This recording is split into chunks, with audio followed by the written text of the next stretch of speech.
Voilà, on va reprendre notre petite étude quotidienne sur les sphirotes, sur les attributs divins. Et on est arrivé aujourd'hui à l'attribut qui s'appelle Od. Od qui veut dire le remerciement, la reconnaissance. Et c'est un attribut, une qualité bien sûr qui est extrêmement importante, comme je vais l'expliquer. D'abord, vous le savez sans doute, ceux qui suivent mes cours depuis longtemps, le premier mot, la première parole qu'un juif, et en vérité je pense que n'importe quel homme, n'importe quelle femme devrait dire, en tous les cas chez nous c'est ordonné par notre loi, le premier mot qu'un juif dit tous les matins, tous les jours de sa vie lorsqu'il ouvre les yeux après un long sommeil, il ouvre les yeux le matin, le premier mot qu'il doit sortir de sa bouche c'est « Modé Ani », je te remercie. Je te remercie de m'avoir redonné une journée de vie et je vais faire le maximum pour être à la hauteur de cette journée de vie que tu me donnes pour que je puisse réaliser des choses bonnes, des choses justes, des choses vraies. En tous les cas, le premier mot qui est dit, c'est merci. Parce que la qualité représentée par cet attribut, Od, le remerciement, est le fondement de toutes les qualités, disent nos maîtres. On a vu bien sûr avant cette qualité d'autres qualités très importantes. Mais comme lorsqu'on construit une maison, on construit quelque chose, on veut faire pousser un arbre, on a besoin de fondation, on a besoin de racines. Et la qualité de la reconnaissance, disent nos maîtres, fait partie des fondations de toutes les autres qualités qui vont se construire sur cette qualité-là. Parce que si tu n'es pas un homme reconnaissant, ça veut tout simplement dire que tu vis enfermé à l'intérieur de ton ego, à l'intérieur de ton orgueil, et même lorsque l'on te fait du bien, tu ne sais pas remercier, tu ne sais pas être reconnaissant, tu ne sais pas comprendre que finalement tu dois aussi aux autres et tu ne peux pas vivre uniquement sur tes propres forces, ta propre intelligence, parce que sans les autres, finalement, tu ne pourrais pas t'en sortir. D'ailleurs, dans un autre domaine, mais extrêmement important, la première fois dans la Torah que le maître du monde a fait sentir à l'homme qu'il ne pourrait pas réussir seul, c'est précisément au moment de la création de la femme. Hachem dit à Adam, Lo tov eyot Adam levado. Tu n'atteindras jamais la réussite, la perfection seul. Et Esselo ezer kenegdo, je vais mettre à tes côtés quelqu'un qui va t'aider, et va t'aider parce que justement, il sera capable de te remettre en cause, de ne pas forcément toujours aller dans ton sens et de t'apporter quelque chose de nouveau que tu ne trouves pas et que tu ne trouveras jamais chez toi. Donc on voit que la Torah, dès le départ, nous fait comprendre que la construction d'un homme passe par quelqu'un d'autre aussi, pas que, mais aussi. Et en vérité, tout le secret de la construction d'un couple repose sur cette reconnaissance que sans toi, je ne pourrais pas être ce que je suis. Et qu'une grande partie de ce que je suis aujourd'hui, je te le dois à toi. Et donc, c'est vrai avec l'épouse, c'est vrai dans tous les autres domaines de la vie. Et évidemment, la première reconnaissance que l'on doit avoir, c'est à l'égard du maître du monde. Car sans lui, nous ne pourrions pas vivre, nous ne pourrions pas exister, nous ne pourrions réussir dans aucun domaine. Et évidemment, celui qui est à l'extrême opposé du remerciement, c'est bien sûr l'égoïste, l'orgueilleux, qui pense que finalement, il se suffit à lui-même, il n'a besoin de personne, les autres ne sont là que pour satisfaire ses envies, ses besoins. Mais en vérité, il peut très bien se débrouiller tout seul, et moi, et moi, et moi. Alors encore une fois, le remerciement est le fondement de toutes les qualités, car si quelqu'un n'a pas de reconnaissance, il ne pourra pas être bon, il ne pourra pas être juste, il ne pourra être vrai, il ne pourra pas être vrai, parce que toutes les qualités finalement sont différents moyens de construire le monde, de construire les autres. Mais si, dès le départ, je considère que les autres ne sont que des objets qui sont là pour me satisfaire, me faire plaisir, et des objets que j'utilise uniquement pour mes intérêts à moi, automatiquement, comment voulez-vous que j'ai les autres qualités qui me permettent de construire et de réparer le monde?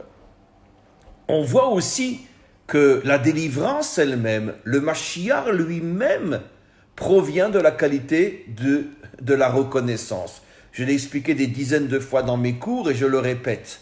Nos maîtres nous disent que la première personne qui a su dire merci à Hachem fut Léa. Et pourquoi?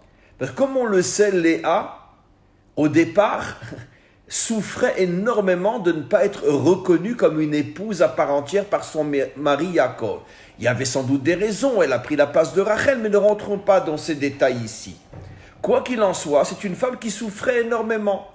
Elle a donné le premier enfant à Yaakov, et Yaakov à peine la regarde, un deuxième enfant, et Yaakov ne s'approche pas d'elle, un troisième enfant, et Yaakov continue à la traiter comme, une faiseuse d'enfants, mais certainement pas son épouse.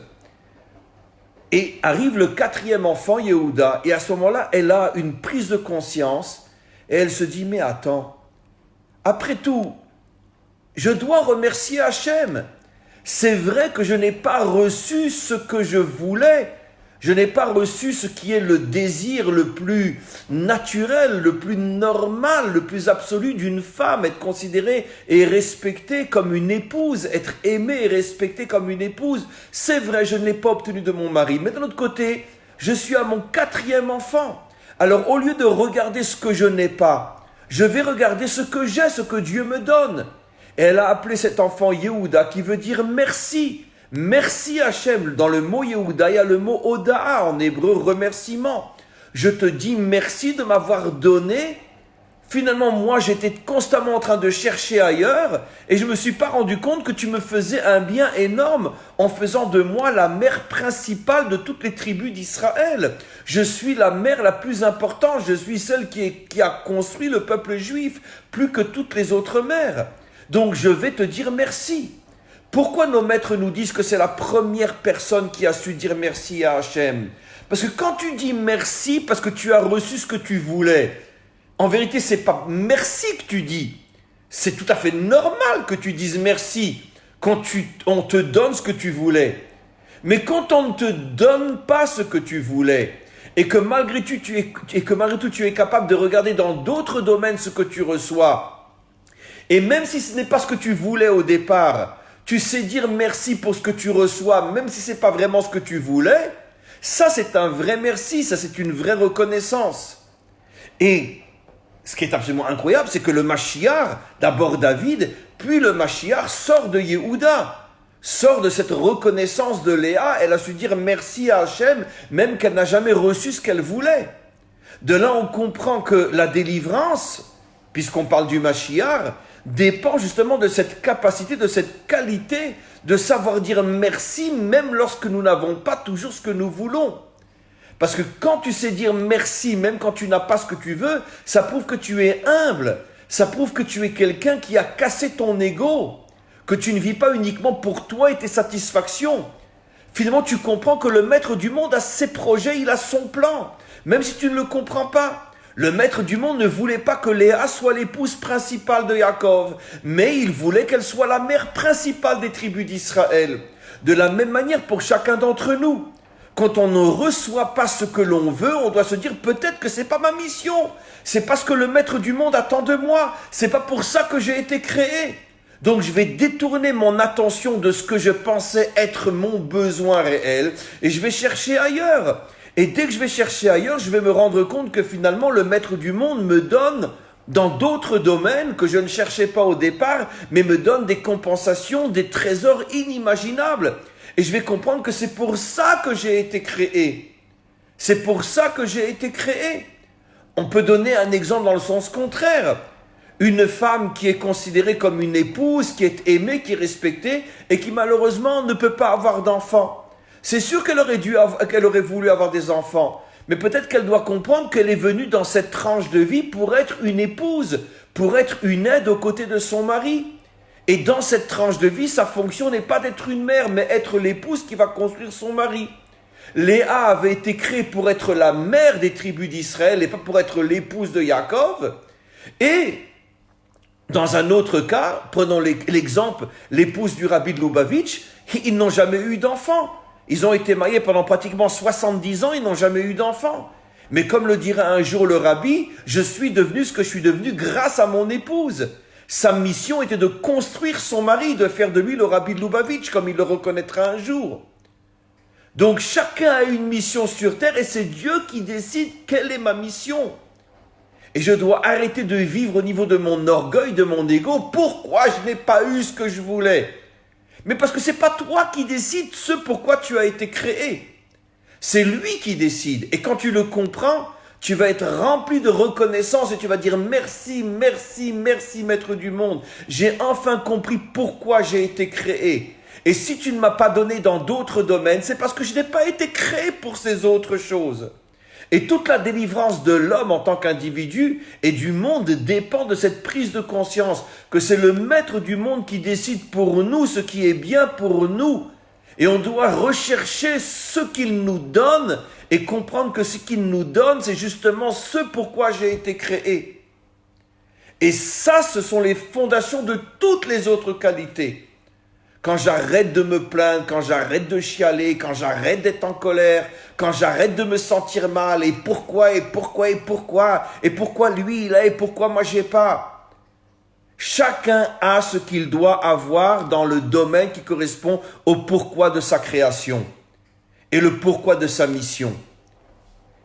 Et donc à partir du moment où j'ai compris ça, je deviens un être authentique, un être heureux, un être comblé, un être rempli de bonheur. Parce que je sais que dans le domaine pour lequel j'ai été créé, c'est dans ce domaine que j'ai reçu toutes les forces qui font que je puisse réussir ma mission.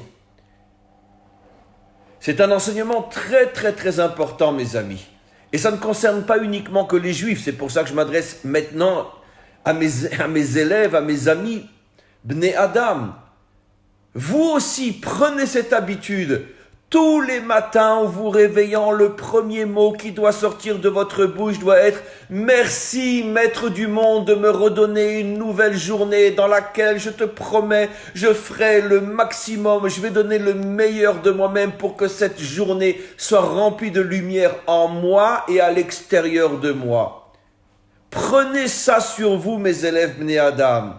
À partir de ce cours, je veux que dès demain matin, Be'ezrat Hashem, avec l'aide du Maître du monde, tous ceux qui ont compris le message essentiel de cette intervention, que le premier mot qui sort de votre bouche soit « Merci, merci Hashem, merci Hashem. Je te promets d'être à la hauteur de cette nouvelle vie que tu me donnes, de cette nouvelle journée que tu me donnes. » Et j'arrête de me plaindre sur ce que tu ne m'as pas donné. Parce que si tu ne me l'as pas donné, c'est toi qui as raison. Parce que c'est pas ma mission, j'en avais pas besoin. Et donc j'arrête de le demander. Je me concentre sur ce que tu m'as donné. Parce que ce que tu m'as donné, c'est ma mission. À tous et à toutes, une grande réussite dans votre vie. Cette intervention aujourd'hui est d'une importance extrême. Et j'espère qu'on va tous se renforcer dans cette qualité de Hod, dans cette qualité du remerciement et de la reconnaissance.